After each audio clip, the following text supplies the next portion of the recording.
we had 3 weeks to cycle around Sri Lanka. Our journey would start in Negombo and end south of Colombo in Bentota. We assembled the bikes and the following morning we set off north towards Annawulandawa.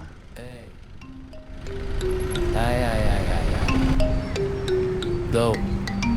Tuk tuk ek rෑවට ලොකු අම්මා බෑන්චි දිරේ බබා ඉක්මනට යන්න කියලා මම හිතනවේ ආයේ පුරෝ road එක බිරියන් gas ගද මට නම් මාළුවා ගෙන යන වගේ ඌටි අම්මා බැල්ට අරන් ගහන නොසිගිටි බබා ගියොත් අල්ලන් වටේට ඔය මට බැලුවට මම We followed the coast through small fishing villages, but a bridge taken out in the earlier floods in the region forced us back onto the main road earlier than we'd planned.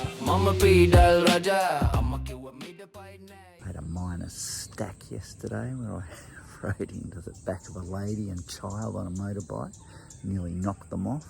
Crowd gathered, but it was all fine.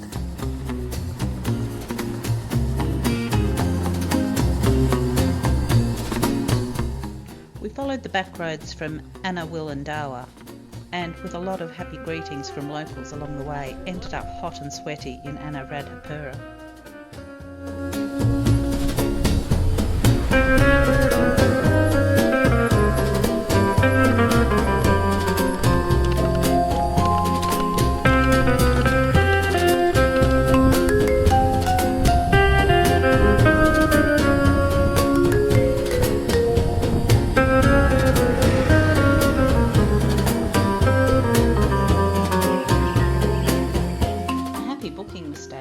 Gave us an extra day to hang out by this very peaceful wetland lake area before our safari into Wilpattu National Park the next day.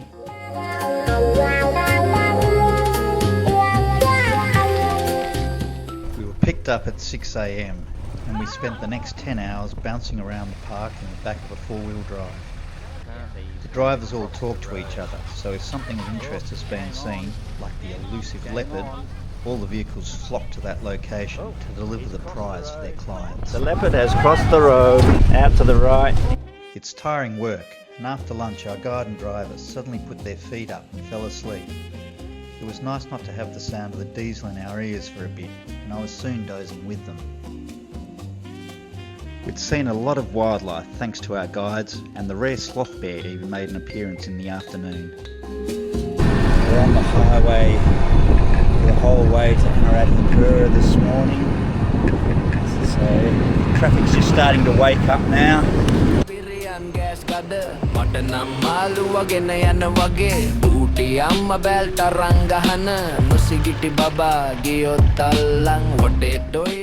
It's generally not a good idea to shoot footage outside military bases, but I love the Lion's Jaw entrance to this obviously kick-ass unit. Tuk tuk gangsta mama pidal raja amma kiwa mida pai nෑ ඉක්මනට හොඩටම දන්නවයි ලොකු අසත්‍ය මගේ කකුල් ගිනි හදවත රෙද්දා. We packed early, ready for our 100-kilometre ride for the coastal town of Trincomalee.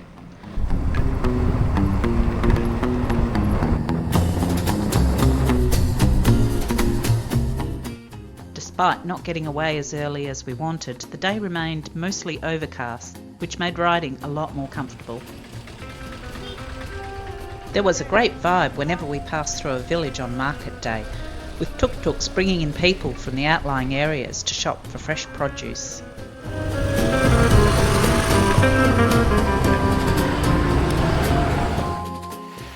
One of our favourite homestays of the trip was Alice Gar for pet lovers.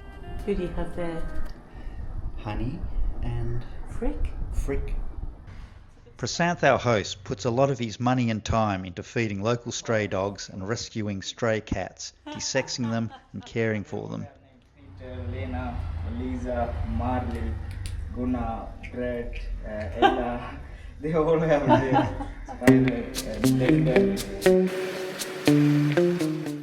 We took in a little cricket with the locals before heading south to Habarana the next day.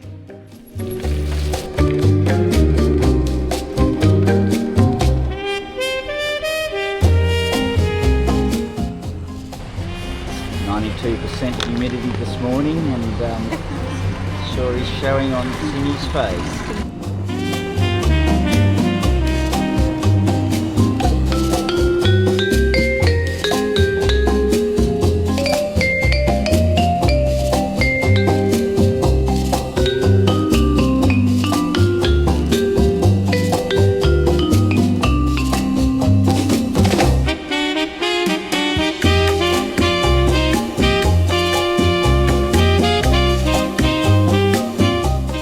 As we rode along, different areas specialised in a particular produce. This region's specialty was buffalo curd.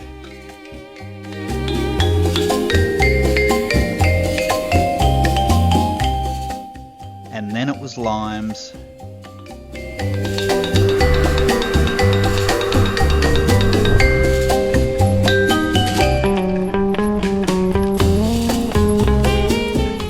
On our way out of Habarana the next day, an elephant was feeding on the side of the road. The guys in the four-wheel drive kindly provided a moving barrier between us and the elephant and allowed us to pass safely through.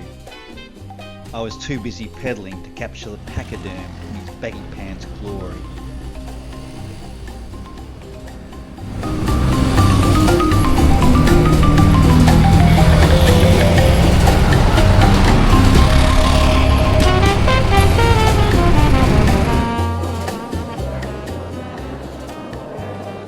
We stopped at the Buddhist cave temple in Dambulla, which is the best preserved complex in Sri Lanka and dates from the 3rd and 2nd century BC.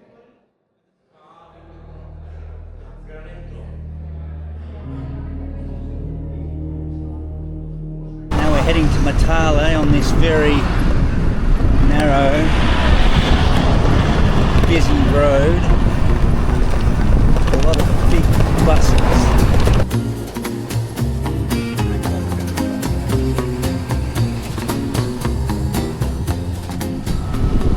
Got 8 k's to go. It's fair to say I think we both had enough of this road. And the steady rain that had set in just added to the fun. Luckily, the homestay that we had booked proved to be absolutely beautiful. Well, we're heading to Kandy this morning. It's bucketing with rain. I think it's going to be a very dry ride.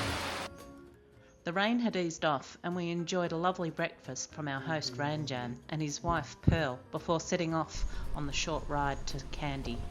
We had a reprieve when we first started with the rain. It sort of stopped up for a bit, but now it appears to have set in again.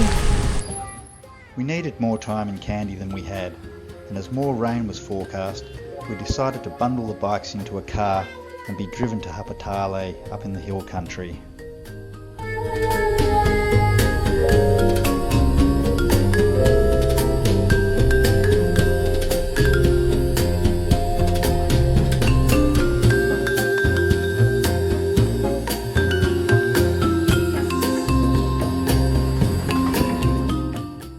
Hapatale was quiet, cool, misty and wet, and we enjoyed our stay, but we were soon ready for the heat again.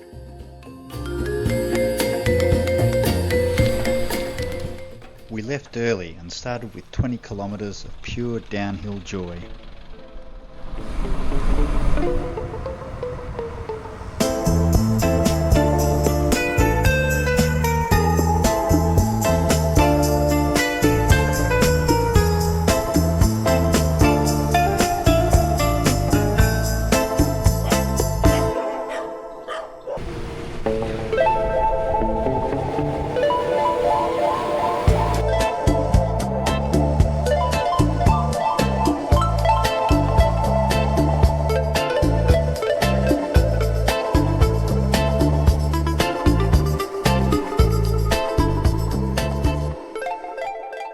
What have we got for breakfast, Simone?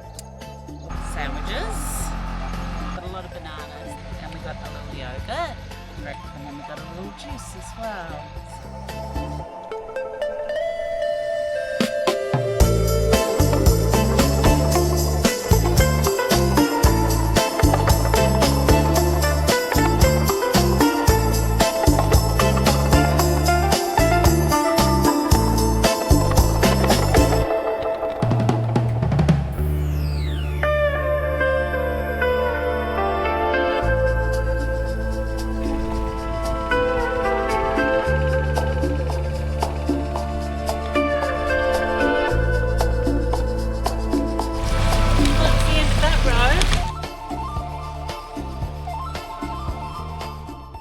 Ominous clouds had been gathering all day, and we arrived in Udawalawe just as the rain set in. It was still pretty nice to jump in the pool.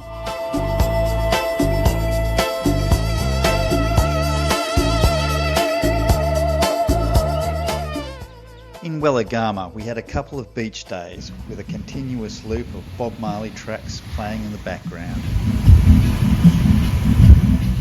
while the surfboard rental guys prayed to Huey the surf god. This is our last morning on the bikes. We're riding to Bentota from Wellagama.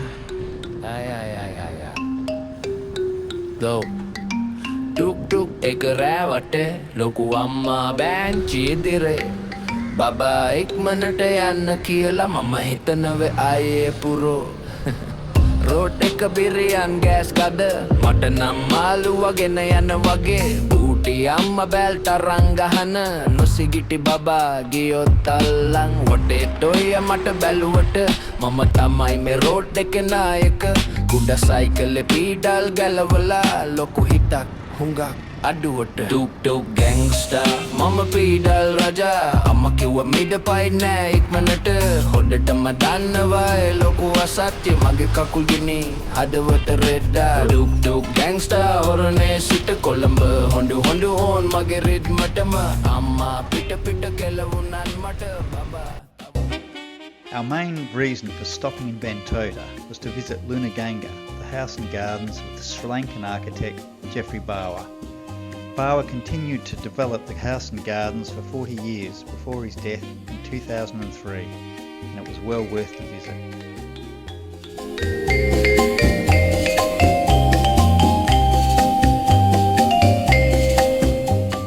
The bikes were dismantled and squeezed into a Toyota Prius for the drive back to Negombo, where we had one last tropical dinner to end our trip, which we wished could have been much longer.